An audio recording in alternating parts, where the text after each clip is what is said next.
Assam police की special task force ने बांग्लादेशी आतंकियों की बड़ी साजिश का भंडाफोड़ किया है। एसटीएफ ने बांग्लादेशी आतंकियों को दर दबोचा है, जिसके बाद बेहद हैरान करने वाला खुलासा हुआ।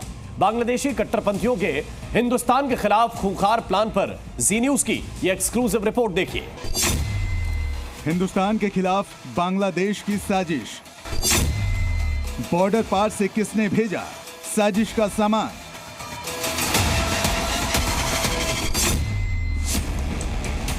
बांग्लादेश में शेख हसीना के तख्ता पलट के बाद कट्टरपंथी संगठनों को भारत विरोधी गतिविधियों के लिए खुली छूट मिली हुई है। भारत विरोधी एजेंडा फैलाने के लिए बांग्लादेशी कट्टरपंथियों ने अपने स्लीपर सेल को फिर से एक्टिव कर दिया है, जिसके बाद असम एसटीएफ ने बांग्लादेशी समेत 8 आतंकियों को गिरफ्तार किया है। जिहादी सोच का बांग्लादेशी कनेक्शन। भारत में कैसे आतंक फैलाना है, उसके लिए क्या क्या सामान चाहिए होंगे, कैसे युवाओं का माइंड वॉश करना है, ये सारे टारगेट चरणबद्ध तरीके से निपटाने के लिए बांग्लादेशी कट्टरपंथियों ने बड़ा प्लान बनाया है। आपको इसकी एक एक डिटेल आगे बताएंगे, लेकिन उससे पहले इन जहरीली किताबों, फर्जी आधार कार्ड, फर्जी पासपोर्ट और जमीयत उलेमाए हिंद के आईडी कार्ड पर नजर डालिए। ये सारे दस्तावेज गिरफ्तार बांग्लादेशी आतंकियों से मिले हैं। गिरफ्तार आतंकियों से असम एसटीएफ को ऐसी जहरीली किताब मिली है जो भारतीय युवाओं को व्यवस्था के खिलाफ उकसाने की कोशिश के लिए खास तौर पर तैयार की गई थी। यह किताब बांग्लादेश में प्रिंटेड है और इसे भारतीय युवाओं के बीच बांट रहे थे आतंकी। किताब का नाम खुद बातुल इस्लाम है। खुद बातुल इस्लाम में जिहाद का जिक्र है और इसके जरिए युवाओं की धार्मिक भावनाएं गलत तरीके से भड़काने की कोशिश की गई हैं। दरअसल ये गिरफ्तार बांग्लादेशी आतंकी धर्म के आधार पर आतंकी दस्ता बनाने की फिराक में थे। युवाओं को आतंक की ट्रेनिंग देने के लिए इन लोगों ने 4 लेवल का प्लान भी बनाया था।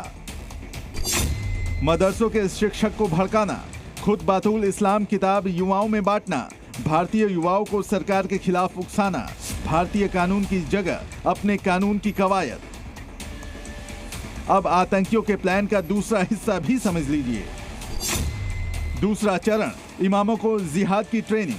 तीसरा चरण, सामान्य मुसलमानों को जोड़ना, जिहाद के नाम पर ब्रेन वॉश करना।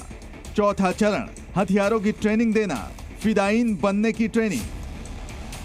जांच में पता चला है कि यह आतंकी बांग्ला भाषा में धार्मिक शिक्षा के जरिए स्लीपर सेल बना रहा था, जिसमें आरएसएस नेताओं और अन्य हिंदू संगठनों के नेताओं के खिलाफ साजिश का प्लान चल रहा था।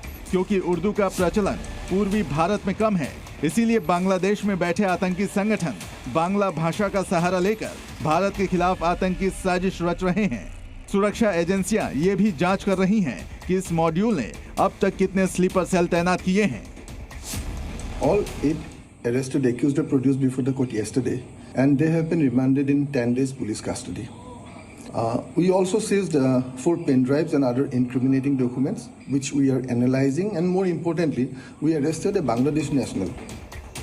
भारत विरोधी साजिश को अमलीजामा पहुंचाने की कोशिश में गिरफ्तार बांग्लादेशी आतंकी 1 महीने पहले ही मुर्शिदाबाद के रास्ते चोरी छिपे भारत पहुंचा था। जी मीडिया के लिए सौमित सेन की रिपोर्ट।